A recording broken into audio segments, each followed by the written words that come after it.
বাংলাদেশ আর ইন্ডিয়ার মধ্যকার সম্পর্ককে এই ধরনের উত্তেজনাপূর্ণ করার ক্ষেত্রে তিন ধরনের রাজনীতি খুব গুরুত্ব পাচ্ছে। হিন্দু মুসলিমের জন্য যে দাঙ্গা, এই দাঙ্গাকে আপনি দেখবেন পার্বত্য অঞ্চলে পাহাড়ে দাঙ্গাকে ইম্পোর্ট করা হয়েছে, এখানে দাঙ্গাকে, দ্য আইডিয়া অফ দাঙ্গা ডাজন্ট এক্সিস্ট ইন বাংলাদেশ।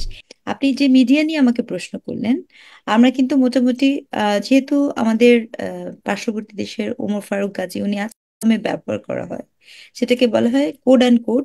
আমি বলছি না, ধ্রুব রাঠি অনেক নামকরা ব্লগার, উনিও বলেন গদি মিডিয়া না, মানে মোদি মিডিয়া। হুম।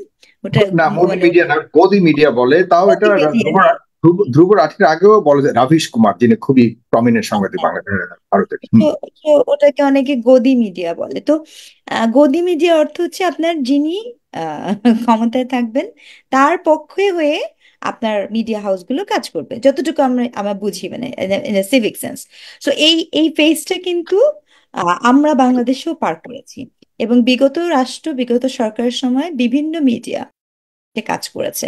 তো আমার কাছে এই বিষয়টা এখন ঠিক এই মুহূর্তে যা কিছু হচ্ছে, এই টোটাল এটাকে একটা আমার কাছে পলিটিক্যাল প্রজেক্ট বলে মনে হয়। হ্যাঁ, আপনি আলাপগুলো শুরু তো ইসকন থেকে খেয়াল করে দেখবেন, বা এই গভর্নমেন্ট পড়ার পর থেকেই।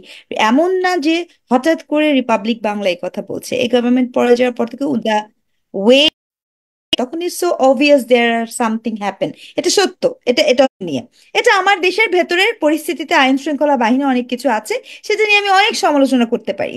কিন্তু ওই সকল কিছুকে আপনি যখন একটা এজেন্ডা সেট করেছেন, একটা পলিটিক্যাল এজেন্ডা সেট করেছেন, সে পলিটিক্যাল এজেন্ডাটা কি?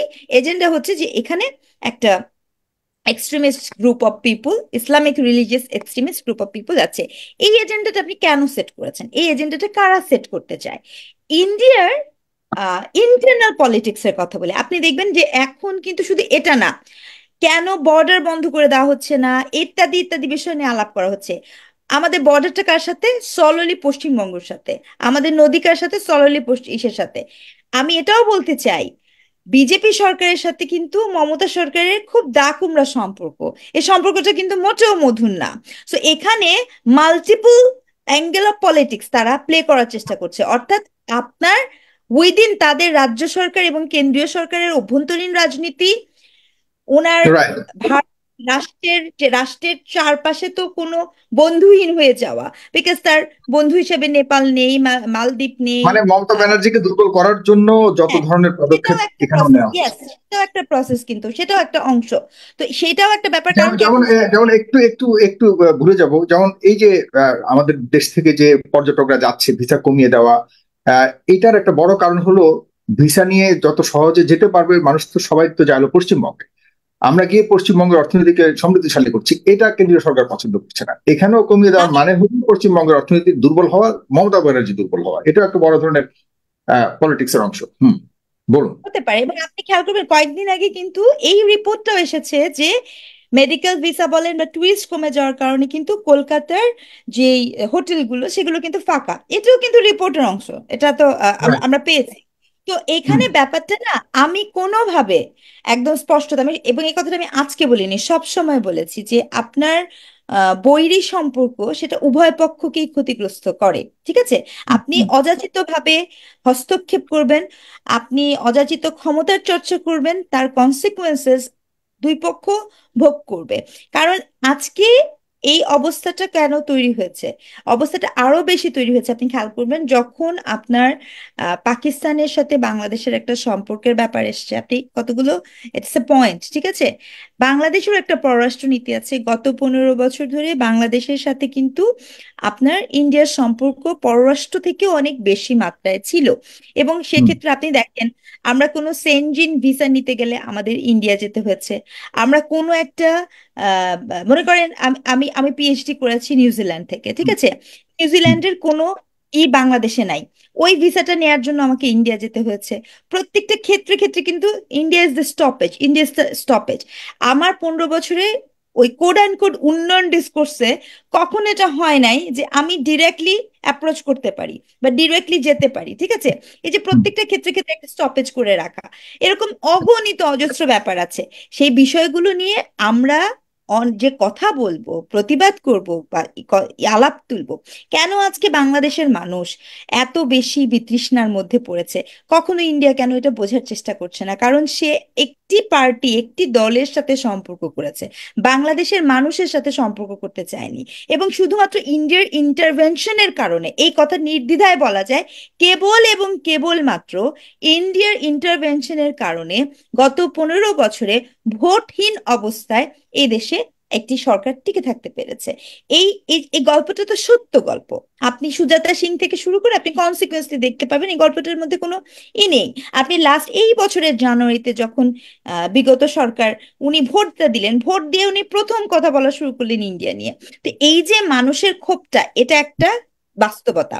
আমি এটাও বলতে চাই, আমাদের দেশের কিছু কিছু আহ অদায়িত্বশীল ব্লগার আছেন, অদায়িত্বশীল সাংবাদিক আছেন, তারা বাংলাদেশের মানুষের সেন্টিমেন্ট নিয়ে তাদেরকে উস্কে দেন। হ্যাঁ, এগুলো খুবই ভীষণ রকমের সমস্যাজনক। ঠিক যেমন আপনার পশ্চিমবঙ্গের কোন এক হাসপাতাল শিশুদের মতো বললেন যে আমি দিব না মেডিকেল, মানে দিব না, রুগী দেখবো না। বিশ্বাসে এটা খুব, প্রতিপন্ন। হুম। খুবই শিশু সুলভ। এবং আমরা জানি যে হিপোক্রেটিক ওথ অনুযায়ী এটা তো কোনো চিকিৎসক সুলভ আচরণই হলো না। ওনারা যে ব্যবসা করছেন, এটা ব্যবসায়িক সুলভ আচরণ হয়ে গেছে। ঠিক এটি হুম। যেরকম খুব শিশু সুলভ, একইভাবে আপনার বাংলাদেশেও এরকম বিভিন্ন মানুষজন আছে যারা নানা ধরনের উস্কানি দেন।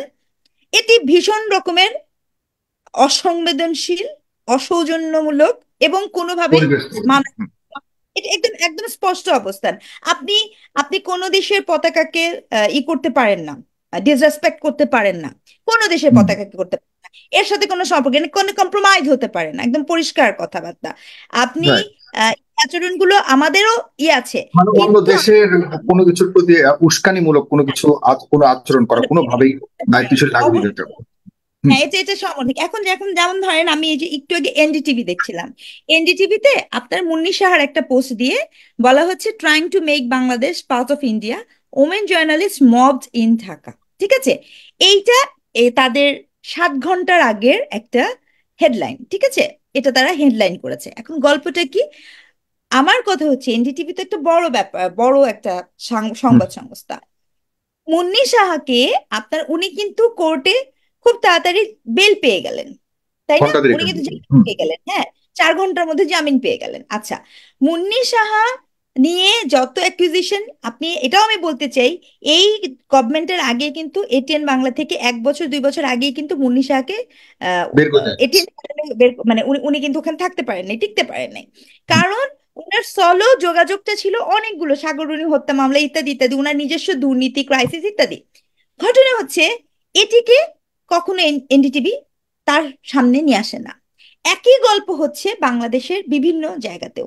তার মানে কি, আপনার সাংবাদিকতাটা অসৎ সাংবাদিকতা।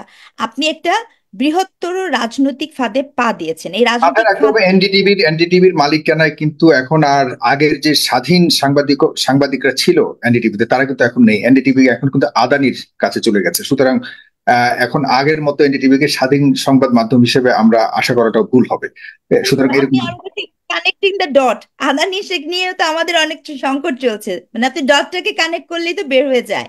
তার মানেটা কি, আমি বলতে চাচ্ছি, বাংলাদেশ আর ইন্ডিয়ার মধ্যকার সম্পর্ককে এই ধরনের উত্তেজনাপূর্ণ করার ক্ষেত্রে 3 ধরনের রাজনীতি খুব গুরুত্ব পাচ্ছে। এক, ইন্ডিয়ার অভ্যন্তরীণ রাজনীতি।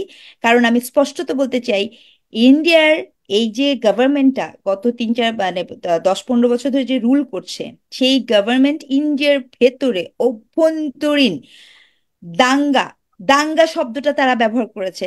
দাঙ্গা কি জিনিস? বাংলাদেশ কিন্তু দাঙ্গা হয় না। দাঙ্গার রাইট। মধ্যে, এই দাঙ্গা হচ্ছে ইম্পোর্ট করা হচ্ছে আমাদের মধ্যে। আমাদের। দাঙ্গা অনেক বেশি ইন্ডিয়াতে হয়। দাঙ্গা হিন্দু মুসলিমের জন্য যে দাঙ্গা, এই দাঙ্গাকে আপনি দেখবেন পার্বত্য অঞ্চলে পাহাড়ে দাঙ্গাকে ইম্পোর্ট করা হয়েছে। এখানে দাঙ্গাকে, দ্য আইডিয়া অফ দাঙ্গা ডাজন্ট এক্সিস্ট ইন বাংলাদেশ। এটা ইন্ডিয়াতে অনেক বেশি হয়, কারণ ইন্ডিয়া একটা মাল্টি ডাইভার্স কান্ট্রি, বাংলাদেশ এতটা মাল্টি ডাইভার্স কান্ট্রি না। এবং বাংলাদেশ এত বড়ও না। আপনি সেটাকে ইম্পোর্ট করছেন, করতে পারেন, মানে এটা কেন করছেন, দ্যাটস দ্য কোশ্চেন। কেন আপনি হঠাৎ করেই করছেন? কেন হঠাৎ করে ইসকন একটা রিলিজিয়াস প্রতিষ্ঠান হিসেবে কি এই মুহূর্তে কাজ করছে, নাকি অ্যাজ এ পার্টিসিপেটের মানে অন্য কোনো একটা পলিটিক্যাল গ্রুপের হিসেবে, যেই নেতা ইসকনেরই না, সেই নেতাকে আপনি ইসকন থেকে বহিষ্কৃত একজন নেতাকে যখন ধরা হয়েছে, তাকে কেন ধরা হয়েছে সেটা ডিফারেন্ট আলাপ, কিন্তু সেটাকেও আপনি আপনার পুরা ইন্ডিয়ান মিডিয়া আপনি আপনি দেখেছেন ইসকনের লিডার। ইসকন নেতা হিসেবে ধরে নিয়েছেন যে এই ধরনের বৈষম্যমূলক, এই ধরনের টার্গেটেড সিলেক্টিভ কিছু বিষয়কে তারা আসলে নিয়ে কি এটা করতে চাচ্ছে। হুম। পলিটিক্স, এটা এটা স্ললি একটা মিডিয়া পলিটিক্স এর মধ্যে দিয়ে বাইরের দেশে বাংলাদেশকে রিপ্রেজেন্টেশন করার একটা প্রচেষ্টা, যেখানে আপনার বলা হয় যাতে করে ফার রাইট গ্রুপ মানে বলতে পারে যেখানে একটা ইসলামিক হচ্ছে, মিলিটেন্সি হচ্ছে, এবং আমাদের যে বিগত সরকার ছিলেন তারা যেন একটা এক্সিট মানে এন্ট্রি পয়েন্টটা যেন তাদের স্মুথ হয়, এবং সহজীকরণ করে তাদের রাজনীতিটাও যেন স্মুথ হয়। That's the G. পলিটিক্স।